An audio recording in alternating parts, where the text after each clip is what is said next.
I'm just brunette because of the books. Everyone knows blondes are nicer anyway.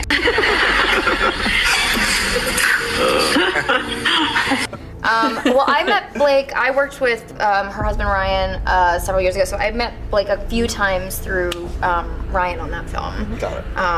And thought she seemed nice, and little did I know. Yeah. We got the body language experts analyzing this right now. How quickly do you... Don't touch me. Chuck has a matching pet monkey with coordinating outfits, and I was like, I would love to be part of the show, but I can't act with a monkey. And then I got a few of them. She got a few of them. Come on, it was a joke. Officially, they've dropped the act, and the way they're airing things out spells bad news for her. First, Colleen Hoover made an unexpected pivot. Now, Brendan Senner and Isabella Ferrer are keeping their distance, almost like they don't want to be associated with whatever mess is unraveling. At this rate, it's becoming clear they're realizing they backed the wrong horse. And let's be real, Blake's Golden Girl reputation, well, that's starting to crack. Now the interview from Blake Lively's past that's come back to haunt her. She and her co-star Parker Posey are being accused of being so difficult that the reporter says she almost changed careers. Now Lisa Guerrero is speaking with that reporter who was at the receiving end of the actresses who are now being called mean girls. Talk about awkward. First of all, congrats on your little bump. Congrats on your little bump. It made me want to quit my job. I felt really horrible afterward. The carefully curated image she spent years building, gone. So, let's break it down. First up, let's talk about Brandon Senner, the guy playing Atlas in the movie, the childhood sweetheart of Blake's character, Lily. Brandon has been off, doing his thing, promoting 1923 and living his best life. But suddenly, the question everyone wanted answered landed right in his lap. What's his take on the whole Blake Lively and Justin Baldoni scandal? Blake Lively's image? Well, it's starting to crack. Blake Lively's It Ends With Us co-star Brandon Skellner breaks his silence on her allegations against Justin Baldoni. The actor is weighing in after Blake filed a legal complaint against Justin, accusing him of engaging in sexually inappropriate behavior on the set of the film. The way he ducked and dodged that question? That was Olympic-level evasion. He did everything except give a straight answer. Instead, he hit us with the classic PR-safe fluff. I just want people to remember why we made the movie, followed by a whole lot of blah, blah, blah. But here's the thing. When someone avoids a question that hard, they know something, and they definitely don't want to get caught up in the fallout. Let's be real. Hasn't this been Justin Baldoni's entire playbook since he snatched up the rights to the book? Even at the movie premiere, when the rest of the cast, Brandon included, were dressed in florals and putting on a united front for Blake, instead of focusing on what the movie was actually about, it was all about Justin's vision. And now, Brandon is just flipping Justin's words, acting like he's saying something new, when in reality, it's the same old PR script Justin has been running with since day one. This movie was meant to make an impact, especially for those who have lived through DV. It was supposed to be a story that mattered, one that resonated with survivors. But somewhere along the way, that message got completely lost. It Ends With Us is in theaters now, so grab your friends, wear your florals, and head out to see it. We have a few more characters already in the beginning of the first season that come in and mess up our lives even more. We start in the Hamptons, which is a staple of New York socialites that you haven't yet seen. And, you know, we all kind of dated each other, so we have to date more people or each other's parents. And I don't know. First of all, congrats on your little bump. Congrats on your little bump. The way he dodged that question, that was Olympic-level evasion. He did everything except give a straight answer. Instead, he hit us with the classic PR-safe fluff. I just want people to remember why we made the movie, followed by a whole lot of blah, blah, blah. But here's the thing. When someone avoids a question that hard, they know something. And they definitely don't want to get caught up in the fallout. Let's be real. Hasn't this been Justin Baldoni's entire playbook since he snatched up the rights to the book? Even at the movie premiere, when the rest of the cast, Brandon included, were dressed in florals and putting on a united front for Blake, instead of focusing on what the movie was actually about, it was all about Justin's vision. Now Brandon is just flipping Justin's words, acting like he's saying something new, when in reality, It's the same old PR script Justin has been running with since day one. This movie was meant to make an impact, especially for those who have lived through DV. It was supposed to be a story that mattered, one that resonated with survivors. But somewhere along the way, that message got completely lost. Instead of standing by the film's true purpose, the cast got swept up in the chaos, picking sides, fueling drama, and, let's be real, helping Blake push her overpriced, ineffective shampoo. Like that was the real priority. And now that the damage is done and the backlash is hitting hard, suddenly the cast remembers the movie's actual purpose. Oh, now they want to act like they care? The timing is just too convenient. Thankfully, Gayle King wasn't here for the fluff. She went straight for the truth and didn't sugarcoat a thing. When the big question came up, was he Team Blake or Team Justin? Brandon had to make a choice. And his answer? Oh, it spoke volumes. He said it loud and clear. I am team, it ends. With us. That right there, that's the biggest sign that the entire cast has jumped ship.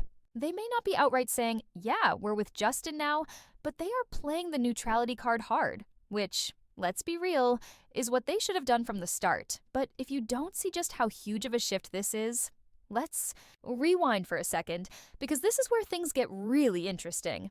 Back in December 2024, Brandon wasn't just supporting Blake, he was all in.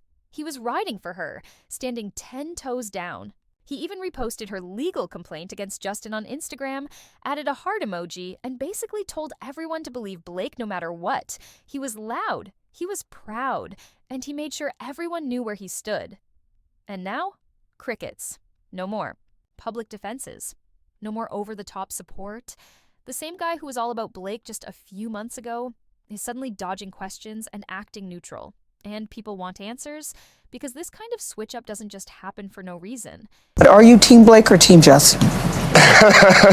He said, I don't speak English, Gayle. Team it ends with us. It's unfortunate that things get taken away from what the ethos of that thing is, and it gets convoluted, and I just want to remind people of why that thing exists in the first place. Heartless. It Ends With Us actor Brandon Senner was one of Blake Lively's loudest supporters when she accused their co-star and director, Justin Baldoni, of essay and assault. He didn't hesitate. He jumped right into the fire with her, on Instagram. He posted Lively's legal complaint against Baldoni and Wayfarer Studios, adding a heart emoji and tagging her with a caption that practically begged people to take her side. But here's the thing about Hollywood. It switches up fast. At first, it seemed like everyone was backing Blake. She was the bigger name, the bigger star. When she came out swinging with these accusations, it looked like an easy decision for her co-stars and the industry at large. But now, the tide has turned dramatically. People started paying attention to the actual facts instead of just taking her word for it. They realized that just because someone's a beloved actress doesn't automatically mean they're telling the truth. And as more evidence surfaces, even Blake's own castmates are second-guessing whether they were too quick to pick sides. Which brings us right back to Brandon Senner, the man who once threw heart emojis and unwavering support Blake's way. Yeah, he's not doing that anymore. Now, let's talk about this whole neutral act. Because let's be real, Hollywood's version of neutrality is just a polite way of saying, I'm waiting to see who wins before I commit to a side. No one wants to back the wrong person when the stakes are this high. Brandon and the rest of the cast have definitely seen Justin Baldoni's lawsuit. And instead of blindly backing Blake like before, they're playing it safe, treading very carefully because no one wants to mess up their career over someone else's legal war. But here's where it gets really messy. Brandon's initial stance was loud and clear. He was Team Blake, no questions asked. And now, this half-hearted switch-up isn't going unnoticed. People remember where he stood when it mattered most, and a 50% backtrack isn't going to cut it. Either he sticks to his original position, or he fully distances himself. But this halfway act, it's only making things look worse. Once you take a stance in the court of public opinion, there's no turning back. Like it or not, Brandon Senner's name is now tied to this mess, and people won't let him forget it. The internet never forgets. And the question that'll follow him forever is simple. Why did he actively participate in trying to take down an innocent man? But here's where it gets even juicier. Brandon isn't the only one suddenly changing their tune. Isabella Ferrer, who plays young Lily in the movie, has also gone radio silent. She was right there, following Blake's lead, standing in full support. But now, she's nowhere to be found, no longer waving the Blake Lively flag. And let's be honest, we already know how this plays out. When people start quietly backing away from someone, it usually means they know something the public doesn't. Isabella. Ferrer has been a key figure in this scandal, with her name appearing in both Blake's and Justin's lawsuits. And the details? Oh, they are messy. Baldoni's lawsuit exposed some very telling receipts, screenshotted texts allegedly from Ferrer herself. In one, she thanked Baldoni for an incredible experience on her first feature film. She even wrote, "You are such a wonderful, smart, and sincere director. You created such a comfortable, safe space for me to feel like I could fully step into this role. I couldn't have asked for a more welcoming environment. It will stay with me for the rest of my life." So, what changed? According to Baldoni's lawsuit, Ferrer worked with him without Blake's presence on set, and everything was fine. But after spending substantial time with Blake during the film's promotions, that's when she suddenly decided to shun Baldoni. And let's not forget something very telling. An interview Ferrer gave on the very day of the It Ends With Us premiere. She was gushing about how lucky she was just to be in Blake's presence. And her outfit? Head-to-toe Blake Lively approved, floral dress, bracelets, shoes, all from... You've got two nice. Really quick, It Ends With Us. We're so excited. What can you tell us? This is Atlas and Lily. That's what I'll tell you. Yeah, so the movie comes out in 3 weeks, and it's actually... Yeah. Yeah. And working in digital. Everyone wants to talk about the clothes, but I wonder if they would ask the men about the clothes. I would. I love Jesse's suits. The boots were mine. There's these great Louboutins that are also a close-up on them when we're dancing in the bar. Those are mine. I have a few of my husband's shirts and socks randomly in the movie. I have some of Gigi Hadid's sweaters in the movie. The chemistry with Justin also was off the charts. I mean, really, truly, really important. You're supposed to, tell a story well and make people feel, but you're also supposed to do it in a way that. This is your night, mister. No, this isn't my night. This is a night for all the women who we made this movie for. This is a night for Blake. This is a night for Colleen. Yeah. I'm just so grateful that we're here. You're not going to sing if you I did. You can sing. I sang in this movie. Well, You see the movie. I did see the movie, but I mean, You see it, it feels like a big, beautiful summer movie, but like we didn't have any budget. So there were. So I'll start here. Okay. And it's dry shampoo, but really, it smells amazing, but it also gives you like a nice smell. So I like to do a little bit more at the back, like a little bit of the right now. We help each other. We work together so much. So the iconic rooftop scene in this movie, my husband actually wrote it. Nobody knows that, but you now. Understands the themes of this movie, comes across you in public, and they want to really talk to you. What's the best way for them to be able to talk to you about this? How would you recommend they go about it? But here's the real kicker. Isabella had to stick by Blake, and now we know why. Blake made it clear that Isabella only landed the role because Taylor Swift pulled strings for her, except, plot twist, that wasn't entirely true. So, was Isabella just playing along out of fear? Or did she get caught up in something bigger than she realized? Let's be real. Blake didn't just come for Baldoni alone. She had the entire cast, including Justin himself, wrapped around her little finger. They played by her rules. They obeyed without question. This wasn't just about accusations. It was about control. And whether it was intentional or not, Taylor Swift's influence definitely played a role in this dynamic. Meanwhile, Isabella Ferrer has been completely silent ever since Baldoni started dropping receipts. And at this point, it's obvious, Brandon Senner and the rest didn't just back Blake because they believed her, they backed her because it was the safe thing to do. Let's be honest, nobody in Hollywood wants to be labeled as someone who doesn't support a woman in these situations. The backlash from that alone can destroy a career. But now that people are realizing this isn't as black and white as it seemed, Brandon is not about to go down with this sinking ship, and another issue has been loudly resurfacing. Just how much influence Blake had over the cast. It's becoming very clear. She had way more pull than Justin ever could in this industry. If anything, Justin knew his own career was on the line if he didn't play nice with Blake, and that right there, that is exactly why we ended up with Ryan Reynolds' version of the infamous rooftop scene in the first place. Because let's be real, going against Blake didn't just mean going against Blake, it meant going against Taylor Swift and Ryan Reynolds. And there's a reason Blake made sure to involve them in the equation. We're talking about two of the most powerful names in the industry. People. Who can shift or shut down careers with a single move? Like, if Ryan Reynolds decides he's done with you, that's it. You're finished. So when people say, oh, the cast is just waiting to see how this plays out, what they really mean is they're playing it carefully. They're making sure they'll still be in the industry's good books once the dust settles. And honestly, can you even blame them? Am I getting beard on you today? It says, am I getting beard on you? It smells good. Well, it's not that. It's my body makeup. Right. And then says, smells good. And she says, it's my body makeup. That's her big harassment moment. They are playfully acting for the camera, trying to make it look like two lovers, two people in a relationship are dancing with one another. She's giggling. She's holding his hands. They are not speaking as their characters because the sound was not going to be used in the film, but they are in character in the way, obviously Blake Lively and Justin Baldoni are not choosing to hold hands and nuzzle each other and act and behave as lovers in front of this room full of people. They're doing that because they are in character and they are trying to make it look for the camera like they love each other. She's completely flirtatious with him. He is flirtatious back, but they're talking about their spouses and it's all in good fun. She laughs. If you're going up against the machine, you better have an army behind you because Hollywood doesn't do loyalty. One wrong move and you're done. Just look at Diddy. 1 minute, he was untouchable, and the next, his entire empire started crumbling.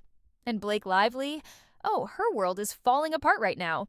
Brandon Center's latest response proves one thing. She doesn't have the backing she thought she did. Her support system? Cracking by the day. First, Colleen Hoover dipped fast, and now Brandon and Isabella are distancing themselves, realizing they might have backed the wrong side. And let's be real, Hollywood is a game of alliances, and Blake's are disappearing. Trust me, this is only the beginning of the fallout, because guess what? Now, even Blake Lively's own publicist, Leslie Sloan, wants out of this lawsuit. Yep, Leslie has officially made a formal request to completely remove herself from the case. But let's be honest, it's way too late for that. She's already knee-deep in this mess, and now she's realizing this isn't going to end well for her. For those who missed it, let's break it down. How did Leslie Sloan get so caught up in this? Well, according to Baldoni's legal team, Leslie was the mastermind behind the scenes, pulling the strings the entire time. She wasn't just Blake's publicist, she was Hollywood's ultimate fixer, cleaning up elite messes, erasing bad PR, and protecting the biggest names in the industry. And when it came to Baldoni, oh, she played her role perfectly. That's exactly why Blake turned to her when she wanted to take Baldoni down. But at what cost? Because now, Leslie's name is getting dragged through the mud. And these new receipts? Oh, they are not helping her. Case one bit. Sources close to the situation have revealed that Sloan allegedly orchestrated a full cover-up, all to protect Blake from the consequences of her own actions. The lengths she went to? Insane. Reports claim she worked behind the scenes to silence whistleblowers, manipulate narratives, and even discredit Justin Baldoni. And the proof? Leaked emails and messages that show a clear attempt to frame Baldoni while making sure Blake's reputation stayed pristine. This is way bigger than just one lawsuit, because if these allegations hold up, Leslie Sloan might be Hollywood's next scandal. Leslie Sloan had no problem throwing anyone under the bus if it meant keeping her client's image spotless. According to an anonymous insider, she knew exactly what she was doing, and she did, without hesitation. And the proof? Oh, it's all coming out now. Turns out, this wasn't just some random bad press that hit Justin Baldoni. This was a calculated attack, planned long before the New York Times ever dropped that disturbing article. About him, and guess who was allegedly behind it? Leslie Sloan. This woman isn't just a publicist. She's powerful, connected, and ruthless. She's been making big moves behind the scenes, pulling strings, protecting Hollywood elites, and ensuring that her clients come out clean. But suddenly, now that things aren't looking so good, she wants her name wiped out from Baldoni's case. She laughs and says, oh, did you get beard on me? She doesn't say, oh my God, you nuzzled me and said that I smell good. This is what she's done throughout. She said, he came in my trailer while I was breastfeeding. Well, then he produced the text messages showing her saying, I'm breastfeeding, come on over. She, like, time and time again, she accuses him of doing something, which then when you hear the full context is an absolute nothing burger. She accused his producing partner of showing her pornography. Then they produced in his lawsuit against her a picture of the alleged pornography. And it was a beautiful, artistic, absolutely non-pornographic shot of his business partner and his wife with their newborn baby in a bathtub after a bathtub birth, an at-home birth, holding one another. You can't see any body parts. You can just see that two people clearly are in a bathtub holding their baby. Just here's yet another one. She wants us to believe this is actionable harassment, what we just witnessed there. You tell me whether that's what that looks like to you. Well, so now I said that they had written to the Human Rights Office in California. Let me correct that. It's to the United States District Court in the Southern District of New York, where she filed her lawsuit against him. There's cross lawsuits by each saying this is all retaliatory. All of his leaks to the media are retaliatory, and asking the court to shut him and Brian Friedman up, saying this must be shut down because they're trying to try this case in the media. The only reason this whole thing got started before she filed the lawsuit, she just went to the California Human Rights Office, is because she clearly cooperated with the New York Times to leak the whole thing. Indeed, that's, Brian argues, the reason she went and filed the complaint with. That's how it works. But unlike Senner, Sloan doesn't get to just walk away. She's in this lawsuit whether she likes it or not. Not only is she being forced to testify, but she's about to burn through all the money Blake paid her, just to cover her own legal fees. And here's the real kicker. Sloan is actually trying to make Justin Baldoni pay for her legal fees. Yes, you heard that right. After allegedly setting him up, she's now demanding he foot the bill for the mess she helped create. But the truth? It's becoming undeniable. Justin was set up, and the real masterminds? Leslie Sloan and Blake Lively. Despite the false accusations, the smear campaigns, and the brutal attacks on his entire character, Baldoni stood firm. He refused to be just. Another victim of Hollywood's power games. And now, the tides are turning. You can see it happening. Cast members are jumping ship, the industry is rethinking its stance, and people who once backed Blake blindly are now realizing they were played. And let's be real, the public hates feeling fooled. And speaking of scrambling, guess who's in full panic mode? Blake Lively and Ryan Reynolds. Their legal team is desperately trying to get Justin's $400 million defamation